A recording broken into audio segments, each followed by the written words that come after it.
Hey, what's good? I'm Gilloboijr Jr. and before the video starts, I'd like to just say a quick side note that I do understand that my throat isn't very good right now and I do sound really sick, but it's been a few days since I last made a video, so I really don't want to not make a video just because I'm unwell, I'm sick. But without further ado, guys, I hope you enjoy the video. Please just give me a chance, if you know what I mean, for my throat. I hope you enjoyed the video, guys. Enjoy your viewing. So, it's July 23rd in 2008. And Jenna Hewitt, 26, of Montauk, New York, and 3 of her friends say that they found a creature on July 12th at the Ditch Plains Beach, 2 miles east of the district. The beach is a popular surfing spot in Rhine State Park, owned by the town of East Hampton, and Jenna was quoted saying, "We were looking for a place to sit, we saw some people looking at something, we didn't know what it was, we joked that maybe it was something from Plum Island." So let me show you what she was looking at. This beautiful thing right now is the Montauk monster.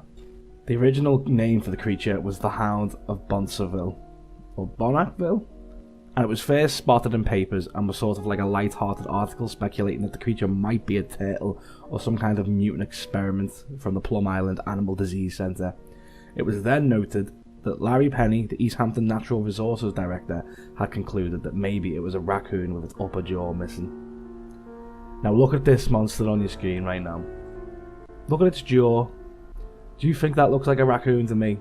Like, fair enough, I've not seen a raccoon in my life face to face. I've seen pictures and videos of them. But this is a raccoon. This is the Montauk monster. Where along the line do they look even remotely similar? Even if you shave the raccoon down so it was bald, it still doesn't look anything like the Montauk monster. So William Wise, the director of Stony Brook University's Living Marine Sources, actually inspected the photo of a colleague, and whilst they deemed the creature to possibly be fake, the next best guess was the creature could be a diseased dog or coyote which had, quote, been in the sea for a while.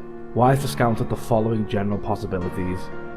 It couldn't be a raccoon, as the legs appeared to be too long and disproportionate to the body. It couldn't be a sea turtle, as a sea turtle doesn't have fur or teeth. It couldn't be a rodent, because rodents have 2 large distinctive incisor teeth in the front of their mouths. It couldn't be a dog or any other canine such as a coyote, as the corpse is dog-like, but the eye ridge and the feet don't match. And it can't be a sheep or any other ovine because although the face may look somewhat ovine, sheep don't have sharp teeth.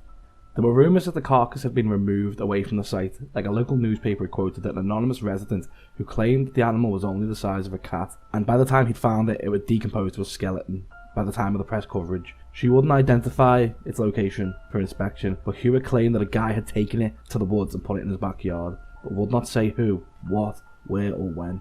Her father denied that his daughter was keeping the body, and that its location was actually not a secret. But then Elena Nowitzki, an employee of the Evolutionary Media Group in Los Angeles, California, passed a photo of the creature to Anna Holmes at Jezebel, claiming that a friend's sister had seen the monster in Montauk. Holmes then passed it along to the website Gawker.com, which gave it wide attention on July 29th under the headline, "Dead Monster Washes Ashore in Montauk." Photographs had begun widely circulating via email and weblogs, and the national media picked up on the raising speculation about the creature.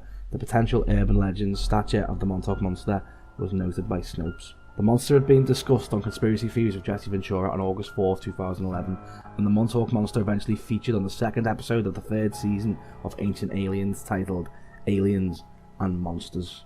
But eventually, a second photo was released of the creature, showing you a different angle of its body laid down on the ground, and from this picture you can clearly see that the beak, or whatever it looks like is on the top of its mouth, it's actually just its nose. But unfortunately, as you can see, it's rotted away, so you can sort of see the bone creaking over, which sort of looks like a beak. And with the monster being washed up, genuinely one of the first things that happens to a body in water, it rolls around, the fur comes off, and it starts to look hairless and sort of bloated. I mean, if you see pictures of humans who've drowned, which I wouldn't recommend looking for, but they do, they look like jellyfish, they bloat up.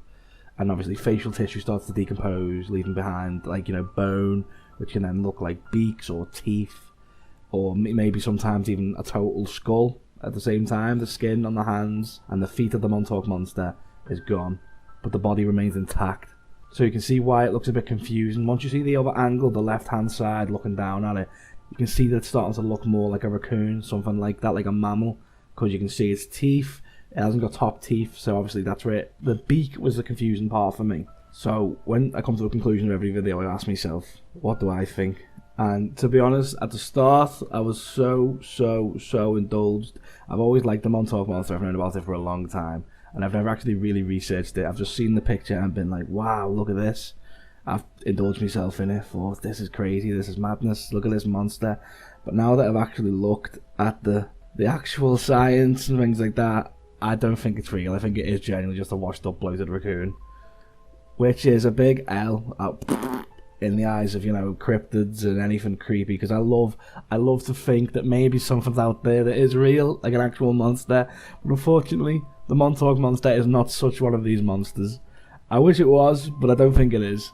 It's just an unfortunate circumstance of it looks kind of scary, but it's not as scary as it seems.